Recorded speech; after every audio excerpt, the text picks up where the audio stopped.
Way back in 2017, Markelle Fultz was the number 1 pick in the NBA draft. Picked ahead of guys like Lonzo Ball, Jason Tatum, De'Aaron Fox, and Donovan Mitchell. Fultz was expected to be an offensive engine at the next level, but through continuous debilitating injuries, poor team fit, and a trade just a few years into his career, Markelle is finally now in a position to succeed in Orlando. Yo, what's going on, y'all? I'm JBHOOPS, and today I'm talking about why I am so high on Markelle Fultz's outlook, and explaining how I think Markelle Fultz can be a great NBA player. If Markelle Fultz can finally have a healthy season, I fully expect him to break out and display his talent and skill set which made him the number 1 pick back in 2017. Last season for the Magic, Fultz played in 18 games returning from his ACL tear, and he looked great in those games, averaging 10.8 points and 5.5 assists in just 20 minutes per game. The Magic were significantly better with him on the floor. His ability to get into the paint at will, finish inside, and create open looks for his teammates was very evident, and I expect him to solidify himself as the starting point guard for the Magic in this upcoming season. And I also think if Markelle can consistently get over 25 minutes a night, he'll for sure be one of the top candidates for the Most Improved Player award. Now let's just get right into why I think Markelle Fultz will break out in the upcoming season.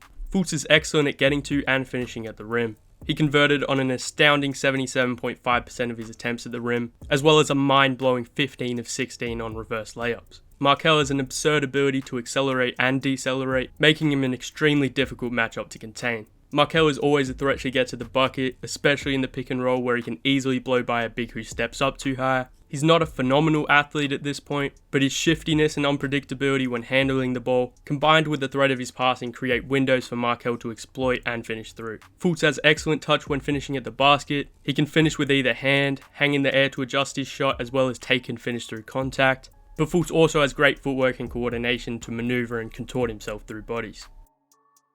Markelle Fultz is also elite as a pick and roll creator. He's excellent at finding his role man, and he's going to set up a lot of easy looks for Wendell Carter Jr. and Paolo Banchero especially. He was second in the league in high value assists per 75 possessions at 9.60, in front of guys like Luka Doncic, Darius Garland, James Harden, and other top tier playmakers. Markelle is also a menace in transition. He can handle the ball at top speed, make quick decisions, and perfectly time passes to his teammates running the lanes. And overall, Markelle Fultz's passing ability has always made him special, and I expect him to showcase that a whole lot more in this upcoming season. Another great strength of Fultz's game is his ability in the mid-range. In the 18 games he played last season, Fultz shot a very impressive 45.9% between 10 and 16 feet. He was also decent from both the short and long mid-range, knocking down just a few percentage points below 40% of his attempts. His ability to manipulate defenders and change speeds and directions was always one of the most impressive parts of his game. For what he lacks in an outside jumper, he makes up for with his excellent creativity and craft in the mid-range. Fultz has a really tough pull-up jumper. It's relatively quick, his release point is super high, and he gets really solid elevation, and that combination is very difficult to defend given he also has great touch. Markelle is also great at leveraging his strength and size as a big guard, so he has the ability to post up smaller matchups and operate out of the post. He can find cutters, kick out to shooters, or just use his nice footwork and body control to create scoring opportunities for himself. Markelle Fultz's biggest area of development is definitely his shooting touch. He's improved drastically as a free throw shooter over the last 3 years, shooting 80% from the stripe on over 200 attempts. Over his college and NBA career, his floater hasn't been a consistent strength of his, but with his touch around the basket being excellent and his promising free throw shooting as well, I think it's entirely possible that his 3-point percentage could rise to a respectable clip. Especially as the Magic roster continues to improve, the spacing will get better and Fultz should receive less defensive attention. I think where Markelle Fultz can separate himself from other guards, especially on the Magic roster, is with his defensive tools and versatility. At 6'5", 200 pounds with a 6'10" wingspan, Markelle Fultz possesses all the physical traits to be a really solid defender against both guard positions.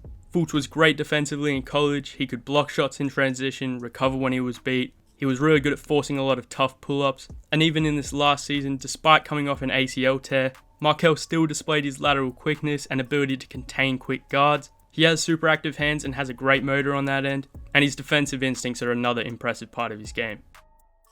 I am fully on board the Markelle Fultz MIP train, and I really hope he can stay injury free in this upcoming season, because with him healthy, the Magic are not only going to be a super fun watch, they're also going to be a very competitive team. Alright, that's all I got for this one. If you enjoyed the video, leave a like and subscribe, I would really appreciate that. I've got more videos coming soon and I'll be more consistent with it, especially when we get closer to basketball season. But that's all I got. JBHOOPS, out.